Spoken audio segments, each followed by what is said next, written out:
जानते हैं कि कैलाश पर्वत एक ऐसा पर्वत है जिसे आज तक कोई फतह नहीं कर सका। वही पर्वत जिसके आगे इंसान, विज्ञान, तंत्र मंत्र सब कुछ विफल हो जाता है। कोई चाहे कितनी ही शिद्दत से क्यों ना इस पर्वत की चढ़ाई शुरू करे, लेकिन अंत में उसे लौटकर वापसी ही करनी पड़ती है। आखिर ऐसा क्यों? ऐसा क्या है जो लोग इस तक नहीं पहुंच पाते? क्या सचमुच इस जगह से डमरू के बजने की आवाज सुनाई देती है? क्या सच में इस जगह पर एक पवित्र और एक अपवित्र झील बहती है?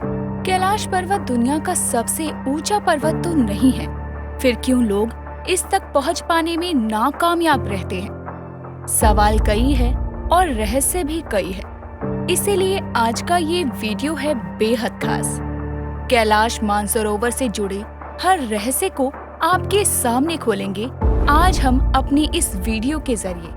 तो क्या आप सब रेडी हैं? अगर रेडी हैं तो फिर बिना देर किए मैं कर रही हूँ आज की ये वीडियो स्टार्ट। लेकिन वीडियो शुरू हो जाए उससे पहले जल्दी से आप कीजिए चैनल को सब्सक्राइब और बने रहिए हमारी इस छोटी सी दुनिया का एक अहम हिस्सा। देखिए, बचपन में आपने अक्सर अपनी किताबों में विश्व की सबसे ऊंची चोटी, सबसे बड़ी नदी, इन सब के बारे में पढ़ा होगा। जैसा कि मैंने वीडियो में पहले भी जिक्र किया है कि कैलाश पर्वत इतना भी ऊंचा नहीं है कि इसे दुनिया का सबसे ऊंचा पर्वत कहा जाए, लेकिन फिर भी लोग इसके एंड तक नहीं जा पाते। पहले मैं डिटेल में बता देती हूँ कि आखिर ये कैलाश मानसरोवर यानी कि कैलाश पर्वत किस जगह पर है। ऊंचाई की बात करूं तो ये हमारी पृथ्वी से 21,778 फीट की ऊंचाई पर है और ये तिब्बत में है और इसका ये एरिया आता है चीन के अंडर। चीन के तिब्बत ऑटोनोमस रीजन में कैलाश मानसरोवर है और इस पर्वत के पास दो झील भी है। एक का नाम मानसरोवर है और दूसरी झील का नाम है राक्षसताल। अगर सनातन धर्म की माने तो बहुत ही पवित्र माने जाने वाले विष्णु पुराण में लिखा है कि ये झील कोई 10-11 हजार साल पुरानी नहीं बल्कि 2 करोड़ साल पुरानी है। इस पर्वत को कैलाश पर्वत कहते हैं। कैलाश का अर्थ है क्रिस्टल और ऐसा वर्णन किया गया है कि ये पर्वत कोई साधारण चट्टानों से मिलकर नहीं बना है बल्कि लापिस लाजुली, रूबी और सोने से मिलकर बना है।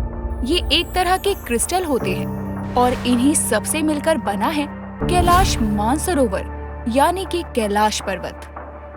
देखिए, एक तरफ तो ये पर्वत क्रिस्टल से बना है और दूसरी तरफ जो इसका आकार है वो काफी चौंकाने वाला है। सैटेलाइट के जरिए जब इसकी फोटोज लिए गए तो उनमें पाया गया कि इसका आकार एक पिरामिड की तरह है। ऊपर से इस जगह पर ध्यान से देखने पर भगवान शिव की आकृति बनती हुई नजर आती है। खुद वैज्ञानिकों ने कई ऐसे फोटोज शेयर भी किए थे। वो पर्वत जहां पर पुराणों के अनुसार भगवान भोलेनाथ और माता पार्वती अपने परिवार के साथ रहते हैं। लोगों की आस्था कहती है कि ये कैलाश पर्वत ही धरती का वो केंद्र बिंदु है जहां से भगवान भोलेनाथ पूरी सृष्टि को देख रहे हैं और उसे चला रहे हैं।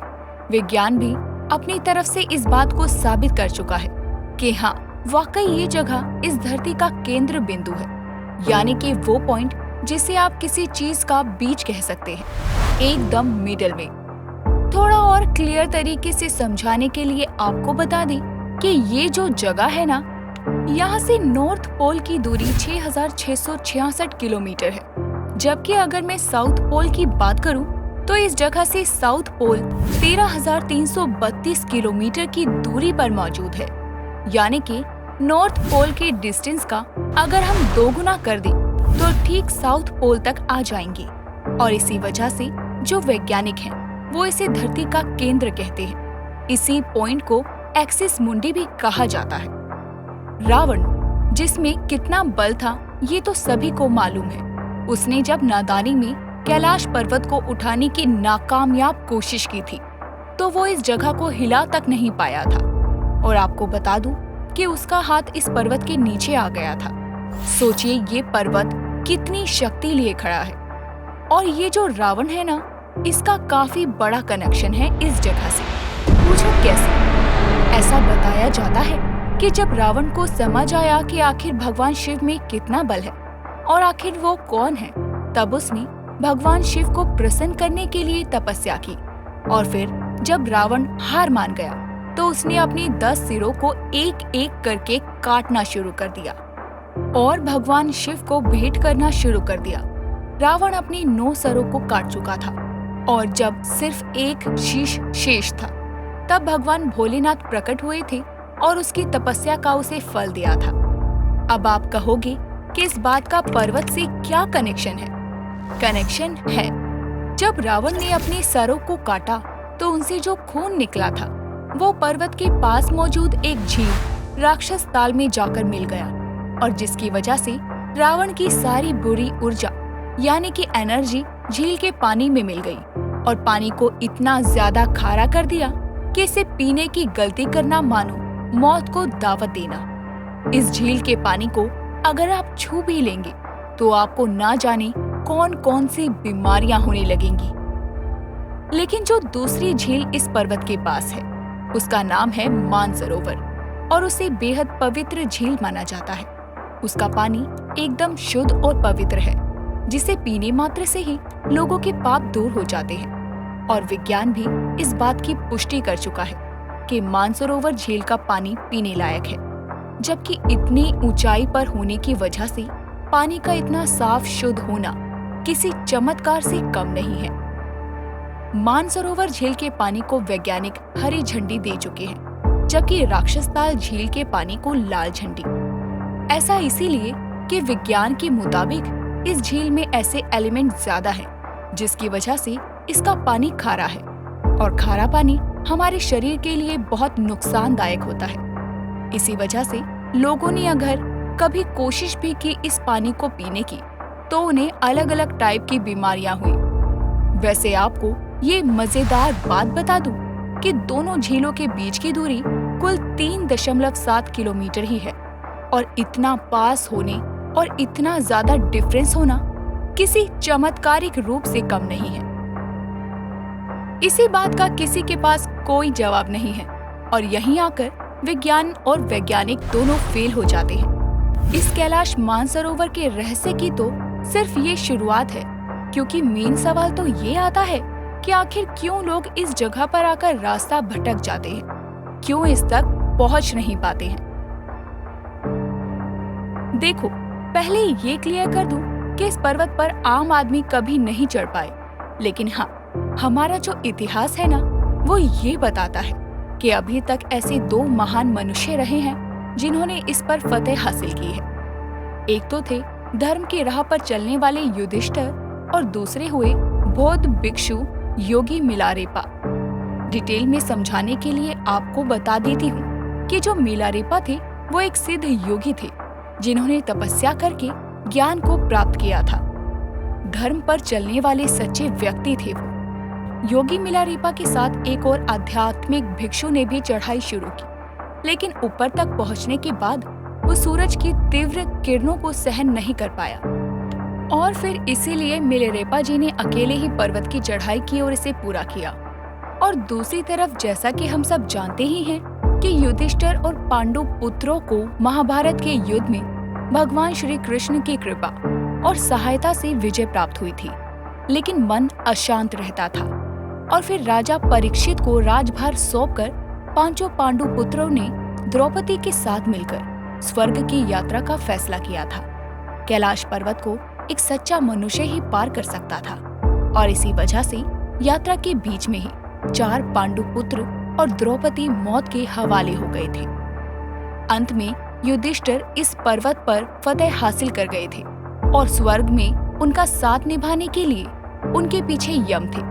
जी हाँ, जिन्हें हम यमराज यानी कि मौत के देवता के रूप में जानते हैं। ये जो यम थे, इन्हीं से जुड़ा एक द्वार कैलाश पर्वत की यात्रा के दौरान यात्रियों को मिलता है, जिसकी परिक्रमा करे बिना जाना अशुभ होता है और अगर परिक्रमा के बाद आप पीछे मुड़कर देखो तो फिर वो भी अशुभ माना जाता है। ऐसा करने से यम देवता रुष्ट हो जाते हैं और यात्रा में बहुत सारी मुश्किलें झेलनी पड़ती है। इसीलिए इनकी परिक्रमा को सही से करना बहुत जरूरी है।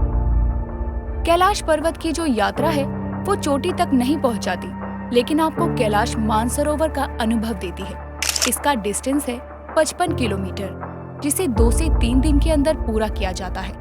जो लोग इस जगह पर गए हैं और यात्रा करके आए हैं, उनका कहना है कि इस जगह पर टाइम ट्रेवल होता है, यानी कि 2 दिन में उन्हें 1 हफ्ते का अनुभव होता है, क्योंकि उनके बाल और उनके नाखून इतनी तेजी से बढ़ते हैं कि वो खुद सोच में पड़ जाते हैं। ऊपर से यहाँ पर ओम शब्द की गूंज सुनने को मिलती है और कई बार ऐसा भी महसूस होता है कि जैसे भगवान भोलेनाथ का डमरू बज रहा हो और भगवान भोलेनाथ तांडव कर रहे हो, पूरी जमीन हिल रही हो।